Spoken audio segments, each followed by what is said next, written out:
各位弟兄姐妹，大家平安。我们今天要一起来共读诗篇第102篇。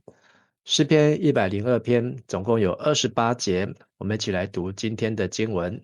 诗篇第102篇，困苦的人软弱的时，伫上主面前祈祷，吐出苦情。上主啊，求你听我的祈祷，互我求救的声透到你面前。我伫危急的日，毋通黄面毋看我，求你按耳孔听我。我求救的日，求你随时应我。因为我的性命亲像烟消散，我的骨头亲像柴伫火炉内燃烧。我的心受伤，亲像草打去，连饭都无爱食。我吐气海海惨，我消散落目。我亲像旷野的鹰鸟，亲像风暴的暗光鸟。我规日无困，亲像厝顶孤单的鸟仔。我的对敌规日侮辱我，踢笑我的人用我甲人咒诅。我用火釜准饭食，所啉的拢掺目屎。这是因为你去圣地发受气，甲我举起来，搁摔落去。我的性命亲像日邪，亲像草打去。只有你，上主永远存在，互人纪念到万代。你要起来人民释安，因为现在是时温的时，指定的日已经到。你的奴仆以爱释安的石头，连伊的土粉都保守。列国为敬畏上主的名，世上的君王拢为敬畏你的荣光。因为上主重建释安的时，要伫伊的荣光中显现。伊压落听散车人的祈祷，袂看轻因的恳求，要为着后代的人记载上主的作为，互将来出世的人通称赞伊。上主对至悬的圣所看倒来，对天顶看落地。伊要听受犯的吐气，要解救受判死刑的人，互人通伫锡安传扬上主的名，伫耶路撒冷传播称赞伊的话。迄时列国为自责，万民为服侍上主。伊互我的气力未流先衰，互我的性命缩短。我讲，我的上帝啊，毋通伫我中年的时讨我的性命。你的年日到万世代无穷尽。你伫起头甲地下地基，天嘛是你亲手创造，天地拢会消灭，毋过你永远存在。因亲像衫穿破去，你会甲因替换亲像换衫，因就无去。只有你袂改变，你的岁寿无穷尽。愿你奴仆的子孙久长安稳徛起，因的后代伫你面前坚固徛在。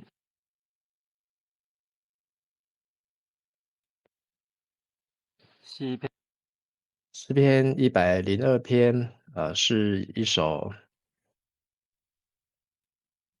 大卫的困苦人发昏的时候，在耶和华面前倾吐苦情的祷告，是一首祷告的诗篇。那从诗篇101篇到诗篇110篇，这10首的诗篇又称为小诗篇，意思就是诗篇当中里面的诗篇。也就是说，把诗篇150篇浓缩成10篇的话，那就是从101到110。怎么浓缩呢？好，101是引言，那最后110是结论。102跟倒数的第2篇109是讲到个人求告神的诗啊，今天我们就是一个祷告诗。103跟倒数第3篇108都是一首赞美的诗。104和107是讲到上帝的创造和作为的诗。那105和106中间这2首讲到上帝在以色列中行的大事，还有上帝的忠信，好，就是有一个对照。好，第101对照110，那102对照109，好，以此类推。那今天102这首诗篇呢，是在诗篇当中7首悔罪的诗篇，好，就是认罪悔改的诗篇当中的其中一首。圣诗150篇的悔罪诗，好，有这7首，分别是第6篇、32篇、38篇、39篇，还有我们很熟悉的51篇，以及今天的102篇，还有130篇跟143篇。好，那有7首的悔罪诗。那这首诗它的背景呢，被认为是在被掳时期，就是北国南国灭掉的时候，被掳70年，而这70年即将要到达的时候，那这个出处呢，我们可以参考是但以理书的第9章。但以理书的第9章，那时候但以理在这个在大流士当王的第1年啊，那他从先知耶利米的书信先知耶利米书当中知道耶路撒冷荒凉的日期是70年，就是从主前的605年到主前的536年。好，那这70年日期满的，所以他知道是一个忍受的苦难即将要告一段落，而他也为这一段的苦难，诗人献上他的祈祷，那也献上对上帝的感恩。那这首诗篇102篇有28节，可以分为3个段落来看哦。那第一个段落呢是讲到的1到11节，讲到在受苦当中的情境，或是在受苦当中的祈祷。好，那我们一起来读。在这首诗篇前面一排有一行小字，好，这个小字呢，是150篇的所有的诗篇当中，唯一一个这样子的描述，讲到什么？是困苦人发昏的时候，那就是在他非常软弱的时刻，在耶和华面前倾吐苦情的祷告。好，所以这是一个把他过去所遭遇的痛苦，或是现在所遭遇的痛苦，向耶和华神来陈述。好，是一个患难中的祈祷。第1节，耶和华，求你听我的祷告，愿我的呼求达到你面前。我急难的日子，求你不要转脸不顾我。我呼求的日子，求你向我侧耳，快快应允我。因为我的年日在烟中消失，我的骨头如火把烧着，我的心如草被踩碎而枯干，甚至我忘记吃饭。因我叹息的声音，我的肉紧贴骨头，我如同旷野的鹈鹕，好像荒地的猫头鹰。我清醒难以入眠，如同房顶上孤单的麻雀。我的仇敌整日怒骂我，向我叫号的敌人指着我赌咒。我吃灰烬如同吃饭，我喝的有眼泪掺杂，这都因你的恼恨和愤怒。你把我举起，又把我摔下。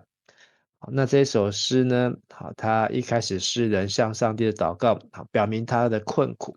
好，那第2节，我急难的日子，求你不要转脸不顾我；我呼求的日子，求你向我侧耳，快快应允我。好，所以这是我们在祷告当中可以常常用这一节来学习，就是当我们在遇到困难的时候，想到要寻求上帝的时候，好，求愿上帝怜悯我们，好，不要因看我们的罪，而是让我们能够在他面前还能够得到恩惠。还有就是当我们开口呼求的时候，也求上帝垂听、侧耳听，并且快快的应允。好，那这样的祷告呢，其实在所罗门王建造圣殿、奉献圣殿的时候呢，历代之下的第6、第7章，好，那他也是做这样子的祷告，好，就是说求你求你眼目昼夜看顾这殿，好，就是你应许为你名的居首，求你垂听祷告，求你仆人向此处的祷告，求你从天上的居所垂听而赦免了。所以这也是一首在向神求告的诗的祷告。第3节，好，诗人说，好，我们可以看到1到10节呢，好，几乎到11节，好，讲的都是我，好，就是每一节当中都有我，而且出现了很多次。我急难，好，求你不要不顾我，我呼求，求你向我侧耳，快快应允我。好，第3节，我的年日在日烟中消失，我的骨头如火把烧着。好，在日烟中消失，就是像他的生命好像烟消云散，骨头像是火把，好烧着。好，这一句话的原文呢，是3个字组成的，就是炉床，火炉的炉床燃烧。好，那所以意思就是说他的身体好像发热，或是发烧，或是得到热病。而第4节，心如草被踩碎而枯干，好，就是快要枯竭啊，好，快要干竭而快要死亡，甚至忘记吃饭。我叹息的声音，我的肉紧贴骨头，好，表示他非常的瘦，如同旷野的鹈鹕。好，鹈鹕是一种不洁净的鸟，好，那是会抓鱼的鸟。好，那在旷野当中，好，那好像荒地的猫头鹰啊，好，那在这还有如同房顶上孤单的麻雀。好，这里6、7节呢用了3种鸟来形容。好，那大概形容的就是一种孤独的场景啊，好像荒地的猫头鹰，好，这边孤单的叫着，或是在旷野当中的鹈鹕，好，而不是在湖水边，不是在海边，好，而是在旷野中，或是房顶上孤单的麻雀。好，我们知道麻雀都是成群，好，表示这诗人跟他的同胞失散。好，那如果是在被掳时期，那也是在形容这一段当中的痛苦。第9节。好，不仅是如此啊，好，那它如同吃灰烬，如同吃饭，喝的有眼泪掺杂，好，表示他非常的痛苦悲伤。好，那我吃灰烬，好，就是指呃是一种悲伤和痛苦的记号。第10节讲到原因，为什么这么惨呢？这都因你的恼恨和愤怒。你把我举起，又把我摔下。好，所以我们说这首诗是悔罪诗啊。哦，那就是知道说，哎，这是上帝来的苦难，上帝来的折磨，上帝来的惩罚。而这惩罚呢，好，虽然没有说出原因，好，但是跟罪有关。好，所以这首诗呢，好，也被认定是一个悔罪诗哦。好，甚至上帝把我举起，又把我摔下。好，那知道说这个苦难呢，都是从上帝而来，表示他曾经在上帝面前过得很受祝福。好，但是因为得罪神而被神重重的管教和击打。好，所以11节，我的年日如夕阳，我也如草枯干。好，那就是日影偏斜，表示他即将要进入死亡，或是如草枯干，好，他的生命即将要结束。好，这是第一段1到11节讲到诗人或是人，上帝的子女。百姓在受苦的日子当中的情境了。那从11到12节当中开始有个转泪点。好，这个转泪点呢，好，从1到11节的每一句话都是我。从到了第10节之后，好，开始变成你。好，第10节、12节，好，从12节到22节这一段呢，第2段讲到上帝对整个西安、整个家园、国家的计划。好，12节。唯你耶和华必永远坐在宝座上，你的名存到万代，你必起来怜悯锡安，因为现在是可怜他的时候，因所定的日期已经到了。你的仆人们喜爱锡安的石头，怜悯他的尘土。列国要敬畏耶和华的名，地上众王都要敬畏你的荣耀，因为耶和华建造了锡安，在他的荣耀里显现。他垂听穷乏人的祷告，不藐视他们的祈求。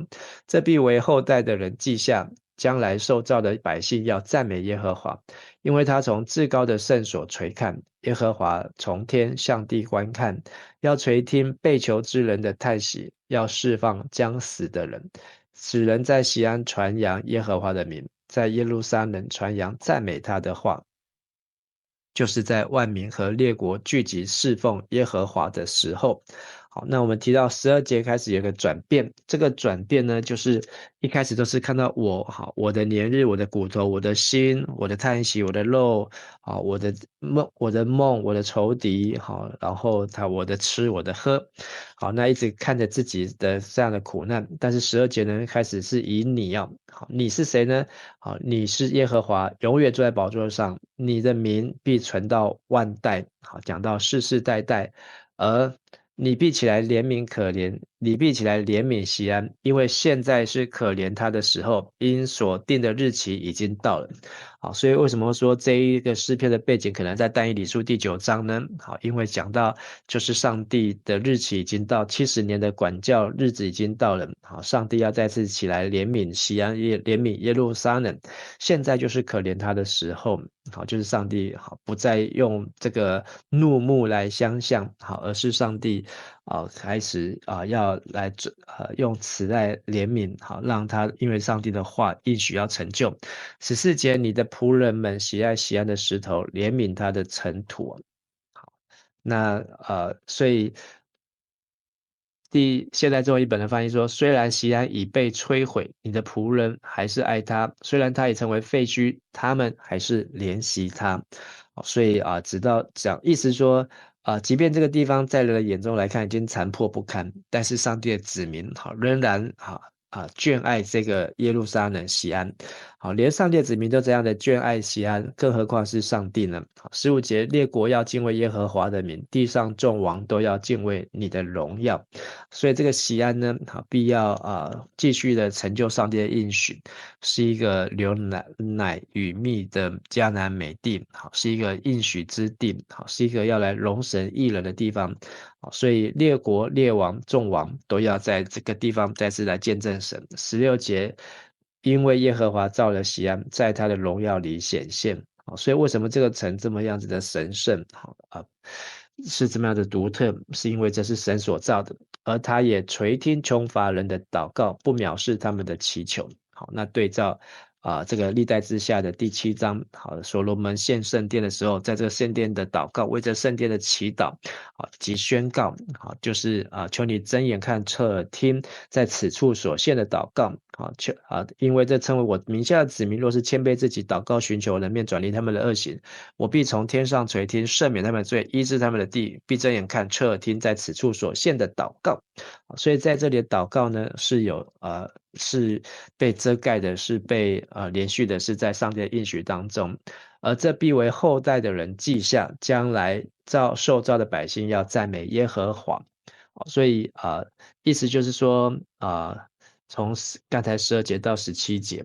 好，这一些的话，好，不论是上帝现在要起来怜悯锡安，现在是可怜他的时候，日子已经到了，或是他垂听穷乏人祷告，不藐视他的祈求，或是地上的列国众王都要来敬畏耶和华的名和他的荣耀。好，这些事情18节，这必为后代的人记下，将来受造的百姓要赞美耶和华。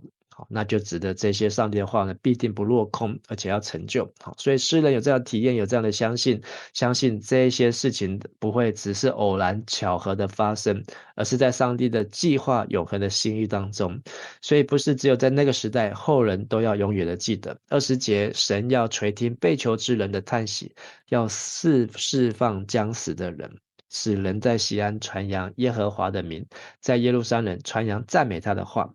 意思就是讲到说我们要颂赞神，因为上帝这样子的拯救我们，所以我们要继续的在锡安，在耶路撒冷来传扬上帝的名和作为，好，来让人能够认识他，好，是万神之神，万王之王。就22节，就是在万民和列国聚集侍奉耶和华的时候，要为主做见证，好，要在大会中公开的会议场合中，好，来述说上帝的作为，因为只有神永远坐在宝座上，他的名存到万代啊。所以从对照一开始的1到11节，诗人一直在自己的身上看到很多的痛苦。从12节之后到22节，好，他把焦点眼光转到上帝的身上，好，看见上帝他所要做的，好，是他的道路高过人的道路，意念也高过人的意念啊。最后一段是23到28节，好，讲到上帝的年数没有穷尽，上帝仆人的子孙也是没有穷尽啊。23节，他使我的力量半途衰弱，使我的年日短少。我说，我的神啊，不要使我中年去世。你的年数世世无穷，你起初立了地的根基，天也是你手所造的，天地都会消灭，你却长存。天地都会像外衣渐渐旧了，你要将天地如内衣更换，天地就都改变了。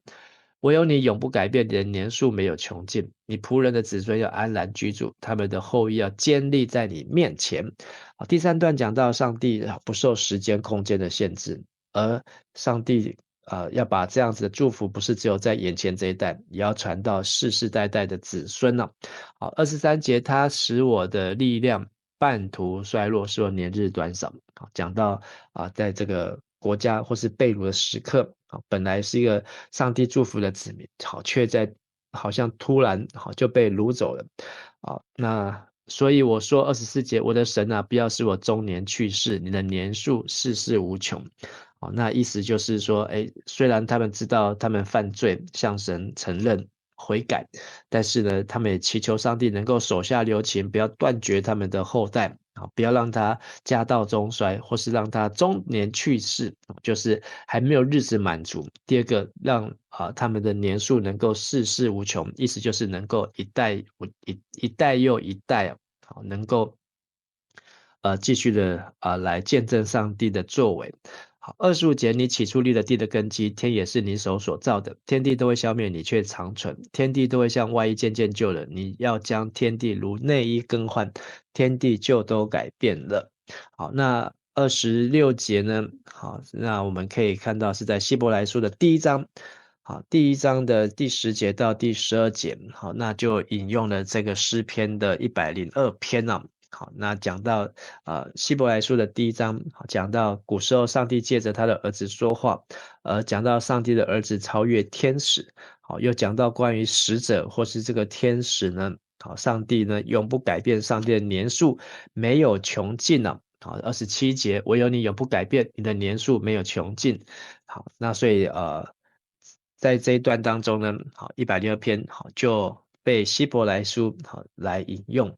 希伯来书还用了诗篇45篇、诗篇的110篇，好等等，好，那但是也用到了102篇，好，就是天地都要像内衣一样的更换，好，天地要改变，但唯有你永不改变，你的年数没有穷尽，好，意思就是他看到人生这个世事无常啊，变化多端，好，世事难料。但是呢，当他定睛在神的身上的时候呢，只要向神求告祷告，那上帝呢就要来彰显他的作为。好，那最后一段向神祈求。好，那25节也宣告神是掌管天地一切。好，上帝的年数没有穷尽，他的仆人、他的子孙要安然居住，他们的后裔要建立在你面前哦。表示呢，不是只有到这一代到此为止，好，而是要一代一代继续传扬上帝的作为。今天这一首诗篇102篇，好，那是一个困苦人在他苦到真的快要昏倒的时候呢，但是当他向神倾心吐意，那神有没有拯救他？神有没有改变他？